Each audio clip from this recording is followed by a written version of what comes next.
We are most alive, we have the most energy, we are most intimate with our best selves when we're progressing towards our mighty mission. I think what's happened on the planet right now is there's been a great seduction and a great brainwashing. When we are kids, we want to be astronauts. We want to do all our dreams. And we're full of curiosity, and we're loving. And we're passionate, we're strong. We're not afraid to be ourselves. But as we leave the perfection of childhood, the hypnosis and the brainwashing begin. Be reasonable. So that's our nature, but our parents give us limitation based on their limited psychology. And don't sing too loudly, don't dream too big, don't be too passionate. As we've left who we truly are, we've contracted. And now it's all about staying safe in the world versus going out there and letting our brilliant, our primal genius shine. And a lot of people just have stuffed that pain of disappointment and their doubt really deep inside. And they just are addicted to distraction and escapes because they don't want to deal with their potential that they've denied. What's the most important key to success? I think it's hunger. It's not getting satisfied. A hunger that doesn't go, a hunger to learn, a hunger to grow, a hunger to serve, a hunger to give, a hunger to create breakthroughs. Most people are hungry until they make a certain amount of money and then they get comfortable. And there's nothing wrong with that, but it's not about the money. It's not about the business. It's about your growth. Because every one of us either grows or dies. People ask me all the time, what does it take to be happy? I say one word, progress. Progress equals happiness, because achieving a goal feels good for how long? A week, a month, 3 months, and then there needs to be something else. And the reason for something else is because you gotta grow. I want to find more. All I can. And in that sack of you have to dive in that to find more. Because if you're not willing to go in there and face yourself, not gonna find anything. You're gonna live right here on surface, man, right here on surface. So if there is an ending to this world and there is somewhere to go and there's a judgment, you're gonna get there and you might see a chart. And that chart may tell you who you should have been. And now you get the rest of your life to think about that. Now I could live a much better life if I just would have just suffered a little bit more. Success is not gonna show up at your front door and knock on it and say, here I am. It's not coming to look for you. In fact, success is not thinking about you. Success is already doing its job. You got to be willing to do your job. Each and every day that you are breathing in this world, each and every day that you are doing something in this world, you should be focusing on getting better, not worse. You should be understanding that, hey, I can't be this same person on a day in, day out type of way. I got to keep focusing and going further and going harder and going stronger and pushing myself till there's nothing else left to push forward. So now's the time for you to hit the gym of your life and start exercising your self-discipline muscle. No more talk, no more excuses. From this moment forward, it's all about massive execution. Will there be days that you don't feel like it? Yes. Will there be days that you want to stop? Yes. Will there be days that you want to give up?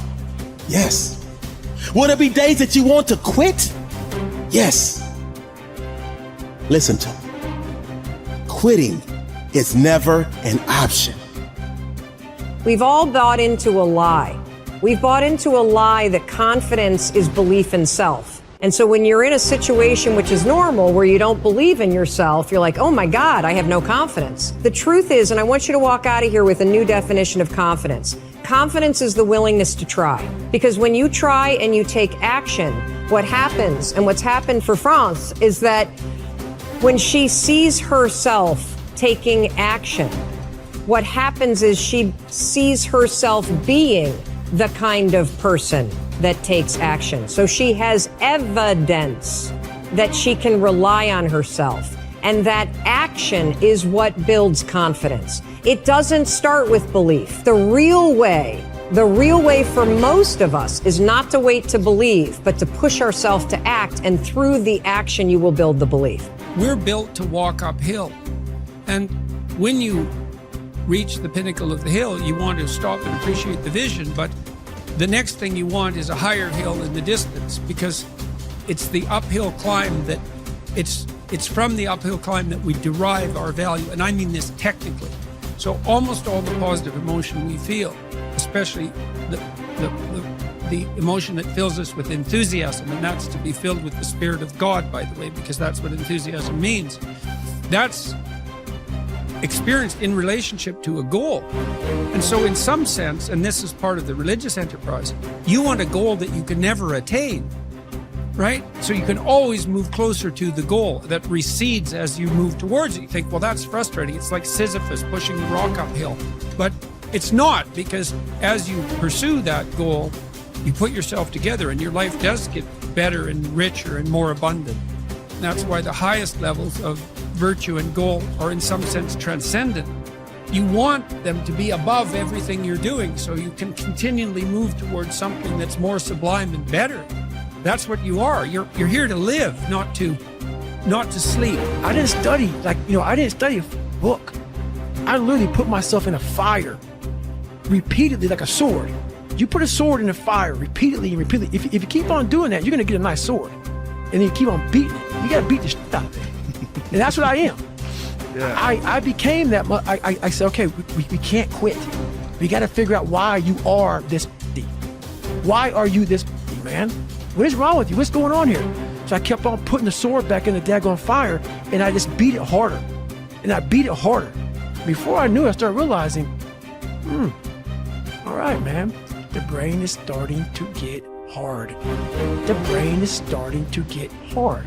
I'm no longer a theorist. I'm now a practitioner. I put it in hell.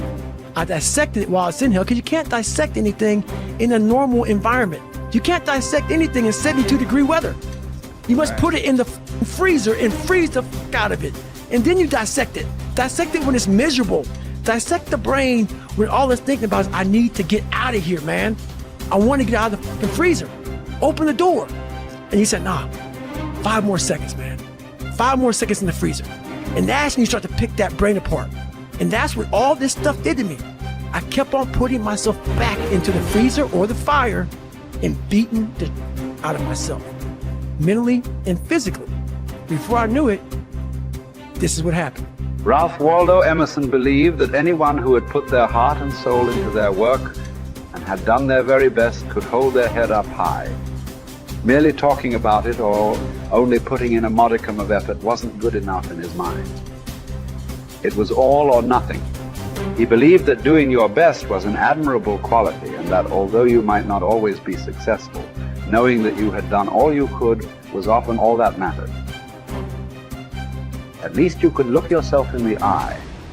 This ethos is central to many youth movements, such as the Scouts and Guides, and is a great philosophy for life in general. Indeed, doing your absolute best in everything you do is something that we should all aspire to, and it doesn't matter if it's at school, university, work, or home. If you think about it, doing your best is also central to self-reliance, because it allows you not only to test your capabilities, but also helps you to learn and therefore extend them. It's only when you are at the edge of your ability that you can really test your mettle and see just how much you can depend on yourself. Only ever working inside your comfort zone or doing just enough to get by may be easy, but is rarely rewarding. And it never allows you to develop into a fully rounded person or realize your full potential. The following quote from Theodore Roosevelt sums up the essence of Emerson's point. It is not the critic who counts, nor the man who points out how the strong man stumbled, or where the doer of deeds could have done better. The credit belongs to the man who is actually in the arena, whose face is marred by dust and sweat and blood, who strives valiantly, who errs and comes up short again and again, who knows the great enthusiasms, the great devotions, and spends himself in a worthy cause, who at the best knows in the end triumph of high achievement, and who, at worst, if he fails while daring greatly, so that his place shall never be with those cold and timid souls, who know neither defeat or victory. When you are working on your next task, give it your full concentration and really put the effort in to produce the best possible end result. Even if it doesn't lead to glittering success, you should be proud of yourself for doing your very best. No man fails who does his best.